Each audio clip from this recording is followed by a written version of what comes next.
Rome. From a small republic, it grows into the greatest empire ever known, lasting for over 600 years. At its height, it stretches from London to Baghdad, projecting its power with the first professional army and creating the model of Western civilization. And yet, when the empire begins to falter, it collapses with shocking speed. It takes only 100 years for the imperial edifice of Rome to vanish like smoke, swept away by the barbarian invasions. How did it happen?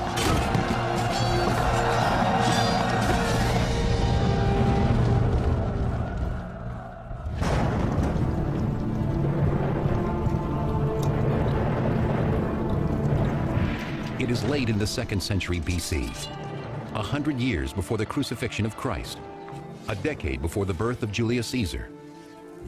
Rome is facing a transition, one that will change its fundamental character forever. It comes at a time of conquest. Rome has come off 150 years of really successful foreign expansion. They've defeated Carthage, their great enemy across the Mediterranean Sea in Africa, and they've begun to expand to the north, and they've made big conquests that are hard to keep in Spain. But even as the Romans are carving out their place in the world through brutal conquest, the Republic faces a cataclysmic event that will eventually force the Romans to abandon the rule of the Senate for the absolute dictatorship of an emperor. It begins with the First Barbarian War. By 113 BC, Rome has become master of the entire Mediterranean basin, but with new lands come new enemies. The Romans know that there are more people farther away, especially to the north, and that these people are, if anything, even more formidable than the armies they've defeated before, and they're worried about those people coming into Italy. Beyond the borders of Roman civilization, the soldiers face an unfamiliar breed of warrior. They call them barbarians, a word meaning foreign and crude. Anybody that didn't follow classical customs, speak classical languages, Latin or Greek, was considered to be very different, other, barbarian. And Rome simply regarded them as much less capable, much less civilized than themselves. Only the rugged Alpine mountain range keeps the northern barbarians at bay. The Alps mountain chain at the top of Italy is like the cork in the bottle that keeps the bad guys away from the Roman point of view, and the Romans don't control that cork. And so they know that it could pop out at any time and the enemy could come pouring into Italy, or at least that's their fear.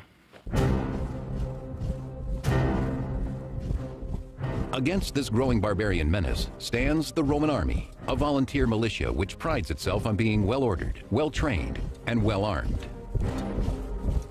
An individual Roman soldier would be wearing metal and leather armor, a helmet, something to protect his chest. All of this armor together could weigh as much as 60 or 70 pounds, half his body weight. The burden of Rome's expansion falls squarely on the shoulders of these battle-hardened men.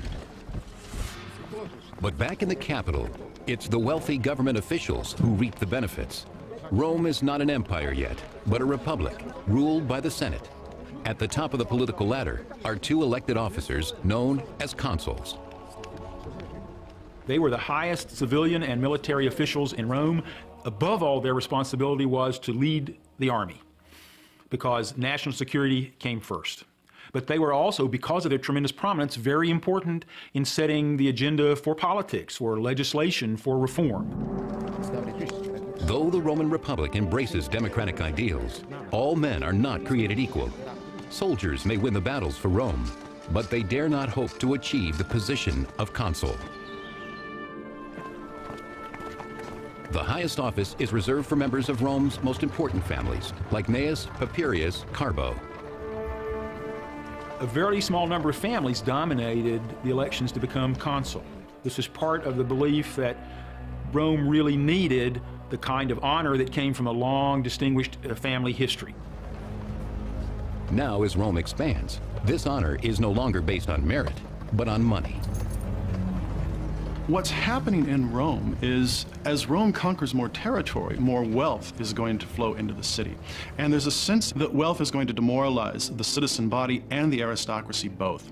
That as wealth becomes more and more powerful in Roman society, more and more enticing, that this is going to infiltrate its way into the political process. By spreading around his wealth, Carbo can buy his place as consul. In terms of campaigning, one of the things that you'll find as you go on later in the Republic is the system becomes extremely corrupt. You have people bestowing all sorts of largesse, any sort of little kind of gifts or remuneration in order to get your vote. But in the north, a dangerous new tribe, the Cimbri, is on the move. From their home in northern Europe, they journey south toward Roman territory. Completely uncivilized, the Cimbri radiate terror, according to the famous ancient biographer Plutarch. They were believed to be German tribes based on their great size, the light blue color of their eyes, and the fact that their name, Cimbri, is the German nickname for plunderers. Led by the great warlord Boyrix, the horde leaves a smoking trail of destruction in its wake. They were characteristic Iron Age peoples. We don't really know exactly what it is they were after. They may have been moving in order to attack and invade provinces that were becoming wealthy through trade with Rome. They may have simply been coming to seek their fortunes in what they perceived as a richer land near the Mediterranean. The Cimbri aren't the only ones lured by Rome's growing wealth. On the way south, two more barbarian tribes join them, the Teutones and Ambrones. The combined barbarian armies are heading straight for an alpine pass into Roman territory, guarded by the simple villagers of Noricum. Though Noricum is not a Roman territory, its proximity to the Roman border ties its people closely to the Republic. Noricum is the area that we would say today is essentially Austria. The people who live there are the Norici, and therefore the territory is named after them. The people there, the Norici, controlled the Alpine passes. Romans also rely on the Noricans for trade, as their skills working in precious metals and iron are well known. What the Noricans actually have available in the way of raw materials is gold, silver, and salt. Mineable salt in the Alps is a major industry. So the Romans truly needed large quantities of salt for preservative, and they had to have that, and they had to have it all the time. The Norican villages provide an irresistible target to the merciless Cimbri warriors. Hungry for loot, they are rapacious and heavily armed for the raid. By the period we're talking about, the 2nd and 1st centuries BC, the Cimbri had very effective swords, spears, shields, helmets are rarer, but they were fully equipped with very able kinds of weapons. But the barbarians are after more than the Noricans' wealth.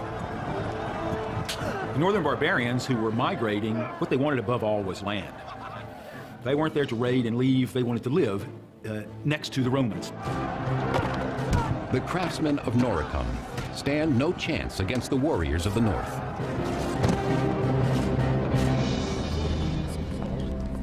The Noricans send an emissary to their allies in the Roman Senate, begging for help against the vicious Cimbri invaders.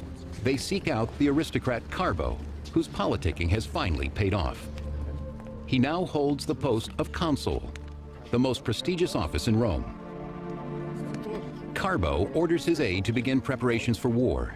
He has just 1 year to win the glory and riches that come from battle. We're talking about needing to show the qualities of leadership through a display of manliness. And a display of manliness meant success on the battlefield. Generals not only feathered the nest of themselves and their families, but of all their supporters. Carbo takes the challenge, leading his troops to Noricum. Despite an utter lack of experience in the ways of war, he is eager to prove that he is more than just a wealthy senator. He arrives in Noricum, backed by the men of the Roman army. After a century of victories, they exude confidence. The Cimbri claimed they didn't know that they were in territory that they shouldn't have been in. They sent ambassadors. The barbarians have never seen such a well-equipped and disciplined force. The warlord Boyrix tells Carbo his people only wish to return home peacefully. Carbo agrees to let them go. But there is little glory in a truce. The Roman general devises a plan to force the victory he so badly needs. Carbo pretended that he was going to negotiate, and then he sent his troops on a shortcut to attack the Cimbri before the ambassadors could get back, thinking that his sneak attack would work. Carbo's plan backfires. The Roman commander Carbo outfoxed this group called the Cimbri, but he did it in a way that smelled of disgrace. A few of the Cimbrian ambassadors survived to carry a tale of treachery back to the barbarian camp. Furious, the barbarians swear they will never leave until they exact bloody revenge.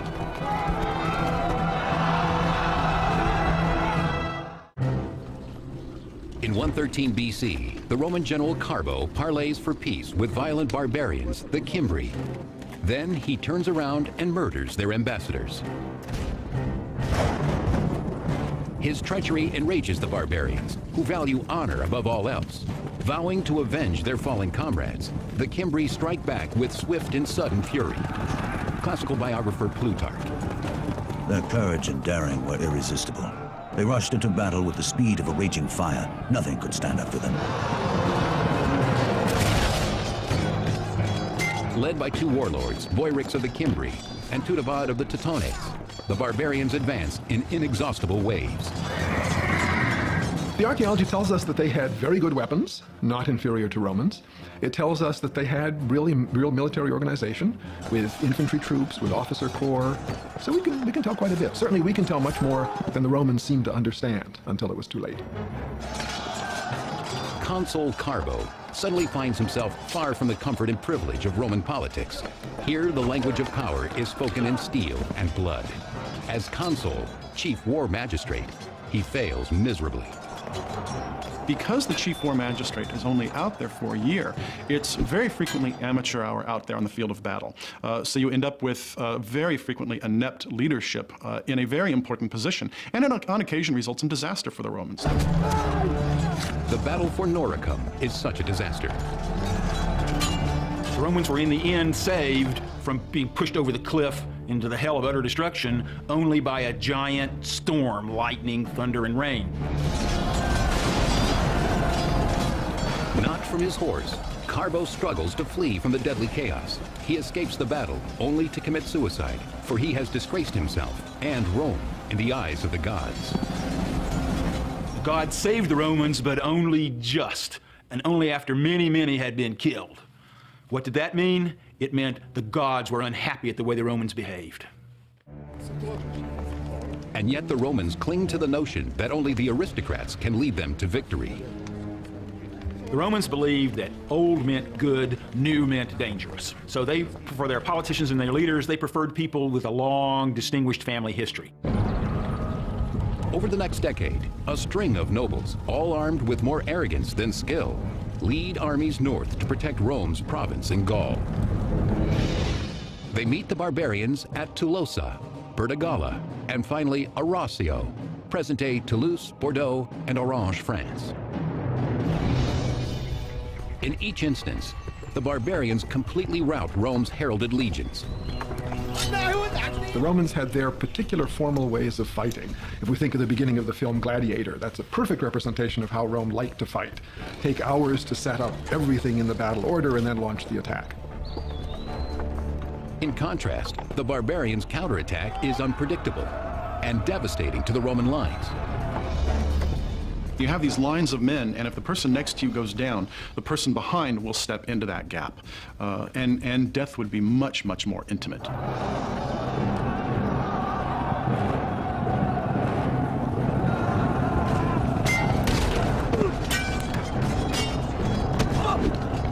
The death toll is staggering. At Arausio alone, 80,000 Romans are massacred in a single afternoon. When an army lost its cohesiveness, then the men were literally like fish in a barrel to be picked off at leisure by the other side. So when a side has been defeated, then the victors, they just slaughter them one by one. with no danger to the people doing the slaughtering. It's not a battle anymore, it's a mass execution.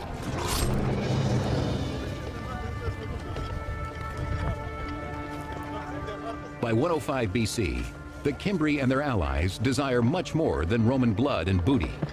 Some members of the clan want to set down roots. They were farming peoples. They engaged in trade.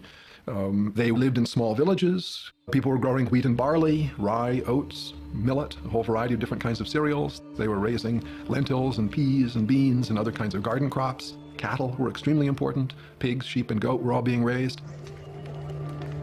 This new domesticity alarms the Romans. To their minds, the only thing more threatening than a barbarian warrior is a barbarian woman. The presence of women is a standard Roman way of communicating that this is an invasion for settlement. In other words, this is a group that's coming in to significantly alter the way we live, to threaten our basic values. If it's just a raid, it's just a bunch of teenage guys, we can deal with that. But see, when we throw women into the description, we have the migratory feature, and there it's a permanency. It requires a sterner and long-term solution. It requires a general who can beat the barbarians back once and for all. The hero Rome so desperately needs emerges on another hotly contested borderland, nearly 1,000 miles away, in Numidia, part of present-day Algeria. For 8 long years, the Romans have tasted only defeat here, until now. The name of their savior is Marius. With guts and cunning, he crushes the Numidian armies of the rogue king Jugurtha.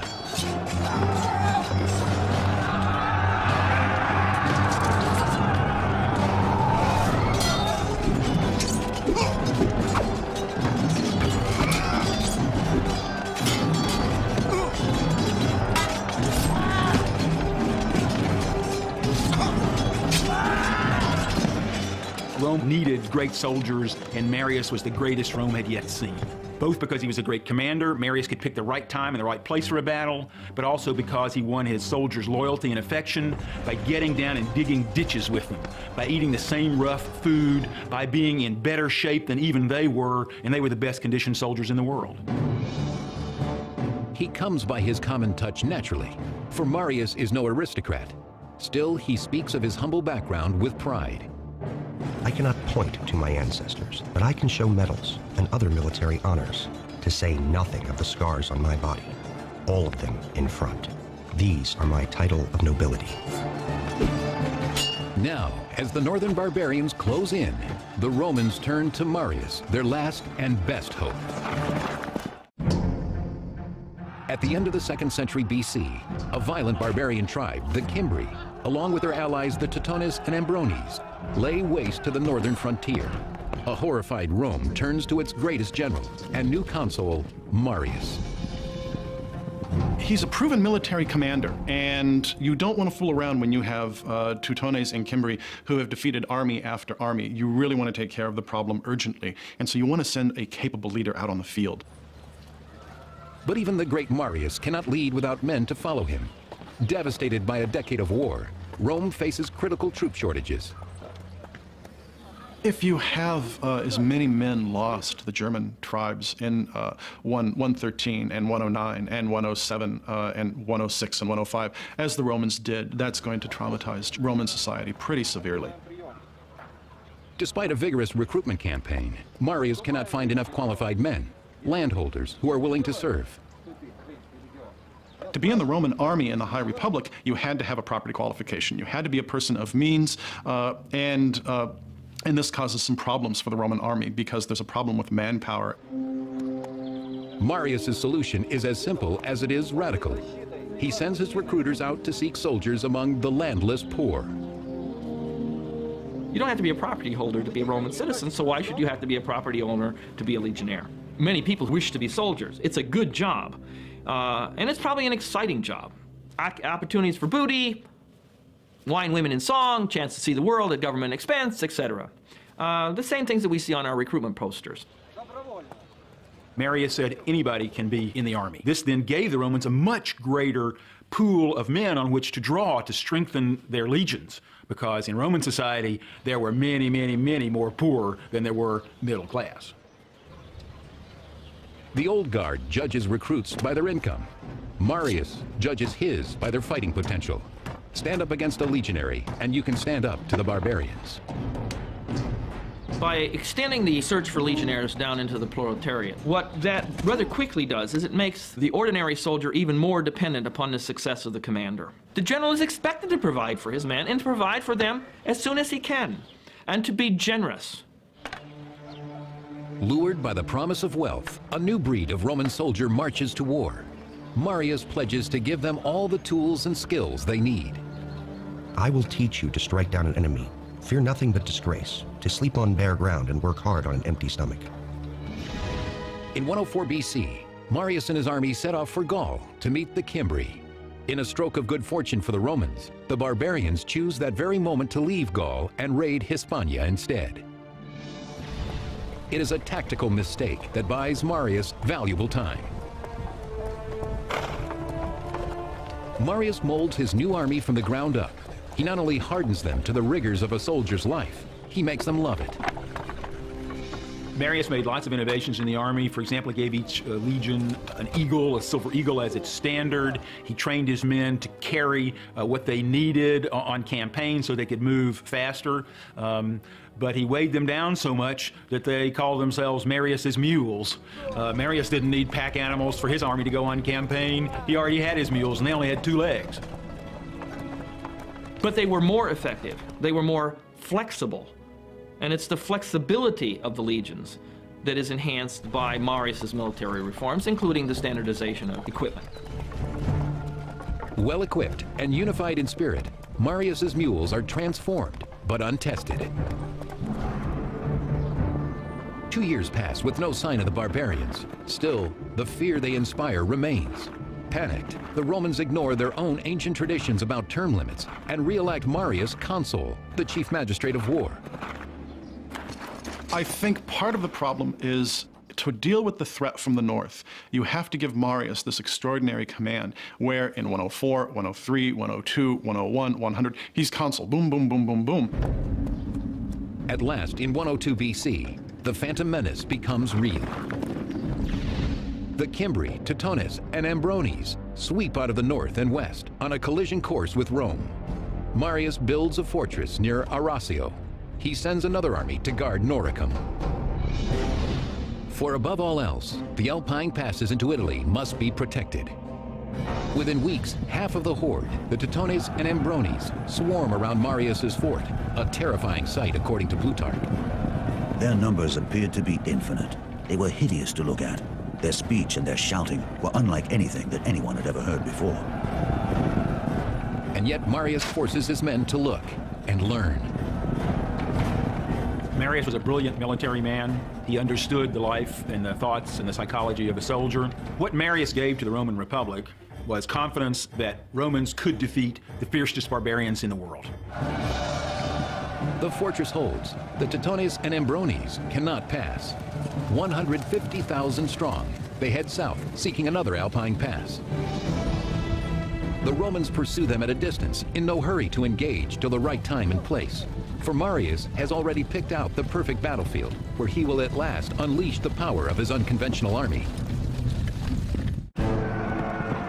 In 102 BC, hundreds of thousands of barbarians swarm towards Italy. The great Roman general Marius pursues the Teutones and the Ambrones as they seek a pass over the Alps. He moves his troops from his fortress at Arasio to Aquae Sextiae, modern-day Aix-en-Provence, France. There, Marius orders his men to set up camp. He chooses his position carefully. The Roman camp is a singular military piece of machinery. It would preferably be on high ground in order to see any kind of enemy maneuvers. It's going to be laid out on a grid pattern. You're going to surround it with a deep ditch, and you're going to have a rampart dug heaped up above that ditch, what's known as an ager, and everyone would have their place. There is one more feature that most camps have, but this particular camp is lacking. Classical biographer Plutarch. Marius chose a place that was not very well supplied with water. They said he did this deliberately so as to encourage his soldiers to fight. When people complained they were thirsty, Marius pointed to a river running close by the barbarian camp. "There is some drinking water for you," he said, "but you have to pay for it with blood." On the banks of the Rhone River, settled side by side in two great camps, the Ambrones and Teutones have plenty of fresh drinking water. Confident that the Romans are no match for them, the Ambrones lose themselves in feasting and making merry. The Romans, especially the ordinary soldiers, were afraid of the northern barbarians, the ones from the farthest north, from the coldest climates. Tough climates made for tough men. They were much bigger than the Romans, they were much louder than the Romans, and from the Roman point of view, they were smelly.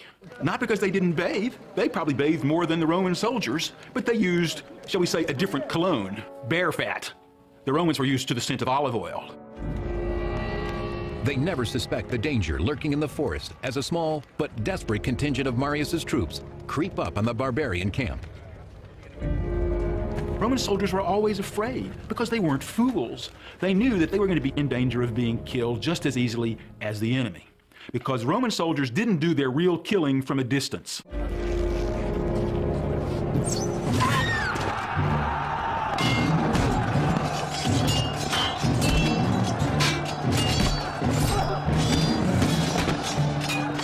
Marius's mules throw themselves into the skirmish, but the barbarians swiftly rally in overwhelming numbers. Just as defeat closes in on the Romans, Marius orders reinforcements into the fray. Re-energized, the Romans push the Ambrones back to their camp. There, the battle takes a strange turn, as Plutarch reports. The women came out armed with swords and axes and making the most horrible shrieking. They threw themselves into the thick of the fighting, and though their bodies were gashed and wounded, they endured it to the end with unbroken spirits. The barbarian women always came to the battlefield. Sometimes the women would pull the wagons up right behind the men so that they couldn't retreat from battle. They'd block them in. The women were so aware of their sense of honor and liberty that they thought death was better than retreat.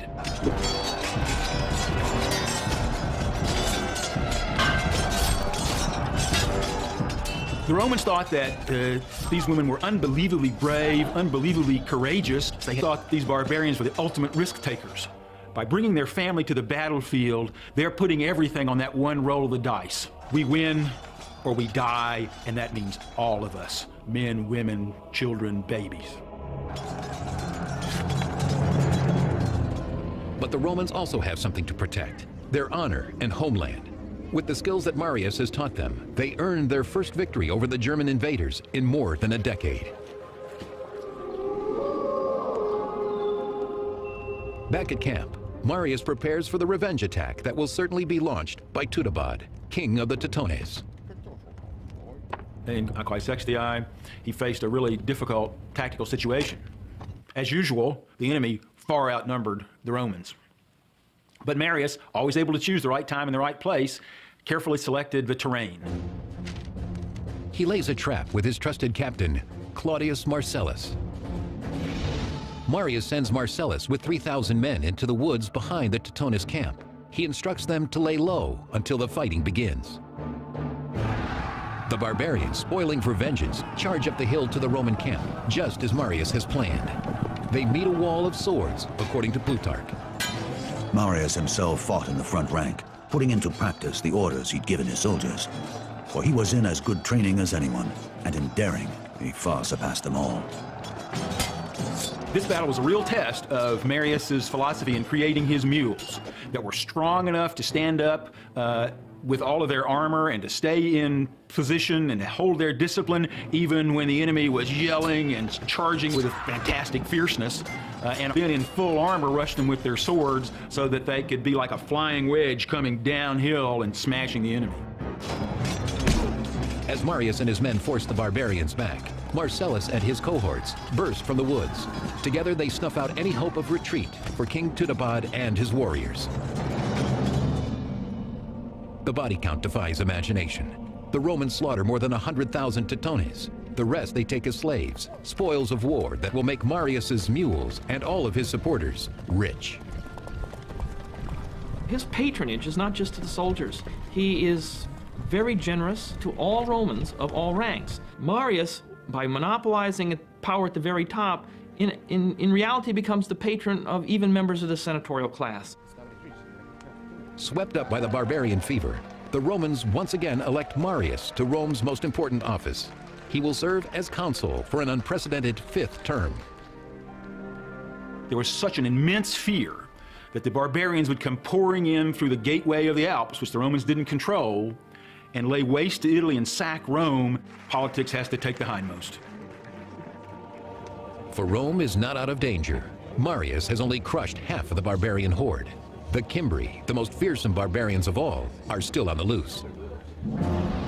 While Marius is in Rome, the Cimbri break through the Roman fortifications at Noricum. The enemy has at last breached Italy's borders and is ravaging the Po Plain.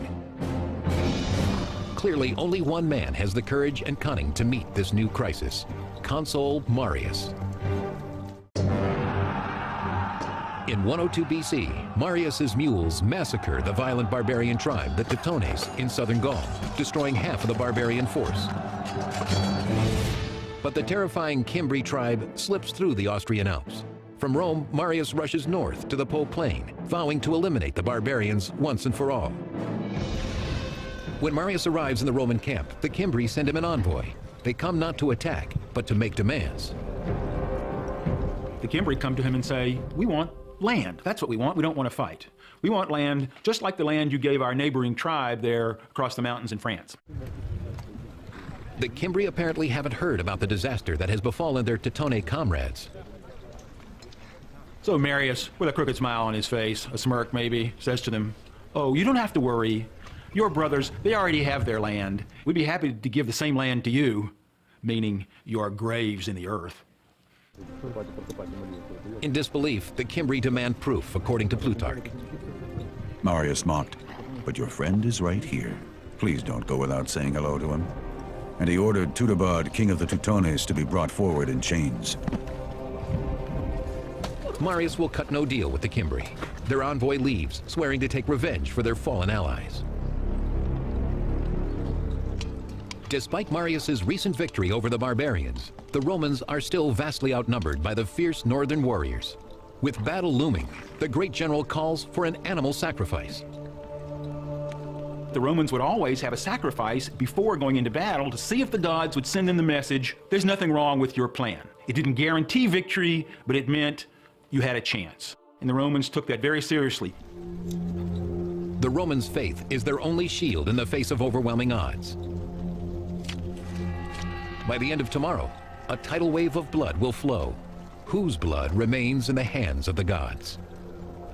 Marius searches the goat entrails for a sign and finds that the heavens are with him.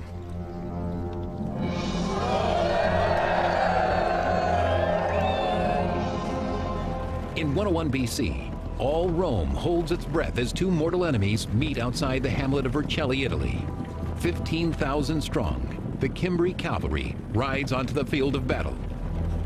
Right behind them come the fearsome infantry, like a cloud of locusts on the move. As the Roman line is set, Marius makes a final appeal to the gods. Classical biographer Plutarch. Marius washed his hands, and lifting them up to heaven, vowed to make a sacrifice of 100 beasts, should victory be his. Altogether, the Romans number a little more than 50,000 men. They face at least twice as many Cimbri. It's the Romans' worst nightmare, but Marius outsmarts the enemy. He gets his troops in position first, so that the sun will rise behind the Roman soldiers. When the sun gets to its full power, it reflects off the Romans' shiny armor, and the barbarians think that the sky is on fire, like the gods have sent lightning bolts to help their enemies. Sensing the Cimbri's sudden anxiety, the Romans attack.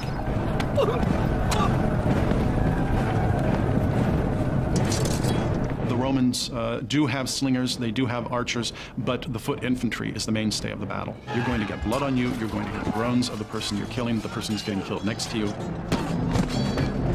You can't tell what's going on behind you or to the side of you because you're wearing a helmet. You can hardly hear and you can only see straight ahead.